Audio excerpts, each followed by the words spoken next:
Hi, everybody. This is Brandon Doherty, Della Weather Guy. And since tornadoes have been in the news so prominently after the massive tornado outbreak a few weeks ago in the Midwest, and that hit particularly Mayfield, Kentucky, and parts, the quad state tornado that hit that area a few weeks ago.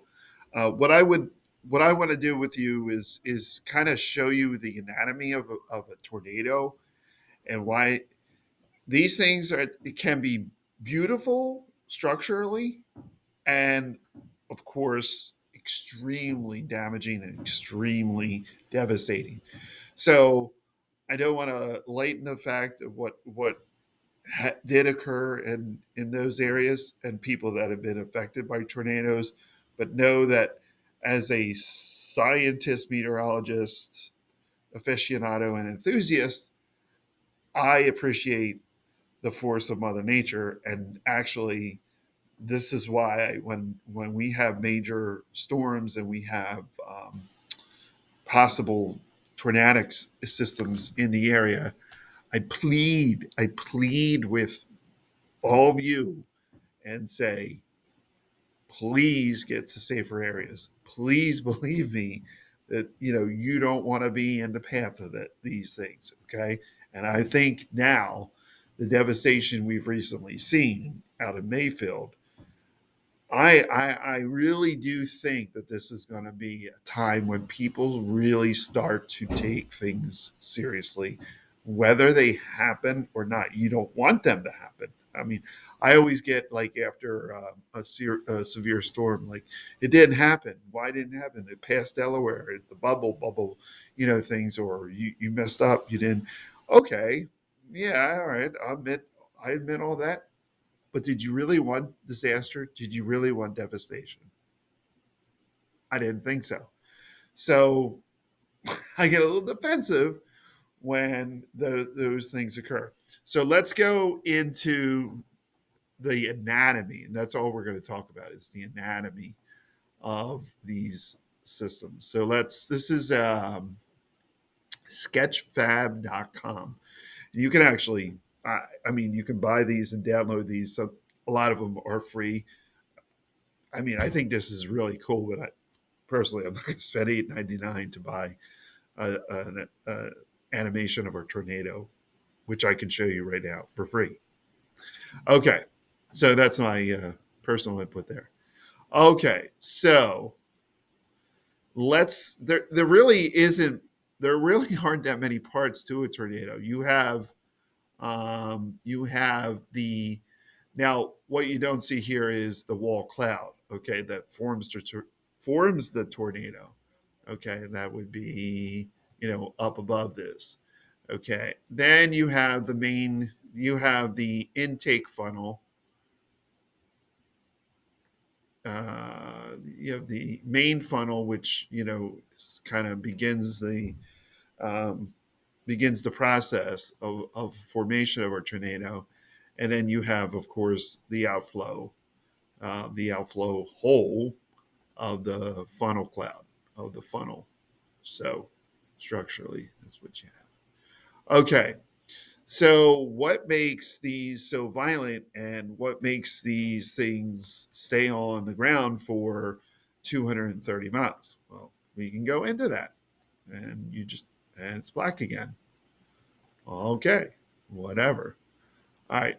So because I'm going to show you via pen here.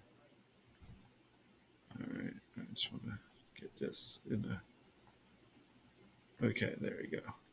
Okay. So what you have multiple things going on. In a tornado scenario, when the conditions are ripe, okay, the main thing that forms the tornado are the winds, okay, and specifically what we call wind shear, okay. So the wind shear is the main player here, and that is what we call So it's coming in, and for tornado situations to be quote ripe, the wind shear needs to be in excess of 20 knots. So I'm drawing a wind warp here. The longer dashes are 10, and then the shorter dash is 5. Okay, there you go. So it has to be in excess of 20 to 25 knots. Okay. So you have this inflow situation. Okay, and it's usually warm air because warm air rises, right? Okay, so you have this inflow into the bottom portion of the tornado. And what you have at the upper neck region of the tornado is you have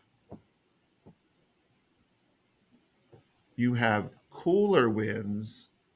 So you have this compression of the air. You have updrafting, which is hot air mass, and you have a downdraft, which is a colder air mass. Okay, and then you send these things colliding. Okay, going on in the upper atmosphere. So now, what forms? So the downdraft. What happens then is this constant inflow and this constant outflow of air begins to swirl. So the winds start to, just kind of tie themselves together, and you have this formation. If you have the right, again, you have to have the right conditions as well. You have to have other things, but I'm just saying that's the main thing is that these winds have to be circulating in a circular motion. Okay. Um, then you have so that's what forms that. Now, what happened in Kentucky is this tornado formed and it kept getting bigger and larger because there was so much inflow and the just surrounding their tornado wherever it went, and it didn't have anything out in front of it. It didn't have another system, didn't have another cell, didn't have another supercell or something to kind of break it up or gel it together and go somewhere else. You had this just infusion of warmer air, drier air into this system, and it just kept it going, and kept it getting stronger and stronger. All right. So, and then, of course, so where is the damage in a tornado? Like, is it on the outer edges? Is it on the inner edges? And everybody says the actual center portion of the tornado is the calmest. Like, it's still, of course, tornadic, but you're in an area of relative calm. Okay. Um, it's actually here on the outer part and the mid-level part of the tornado, which rages. And I mean, the supercyclonic anticyclonic movement of the tornado is causing so much upward motion that it's just sucking everything up into the air. So some people say that it's the suck zone. Okay. Well, yeah, that's the suck zone. Okay. And obviously you can see that the debris is higher because that's that's what's lifting it up is that suction, that pressure. When the pressure outside and the inside of the tornado is when the difference is significantly greater, then that's what keeps the tornado going. Okay. And then the debris itself, I mean, the debris field, I mean, you can send objects up as high as 15 to 30,000 miles. I mean, so, you know, that the tornado that went through Mayfield in about 10 minutes just threw things, threw it super high into the sky. And I mean, people and heavier objects went block, 2 blocks, 3 blocks away from where they were because of this super suction. Okay, that happens. So really, that's it. That's the dynamics of a tornado. I mean, it's not like you have this. It's not like a body organ. You have all these parts. You really just have, you have this kind of debris. You have this downdraft. You have this updrafting, and it just causes this. And then the anti-cyclonic motion of the vorticity, the low, and the pressure, the inside and the outside, combines to make the massive tornado.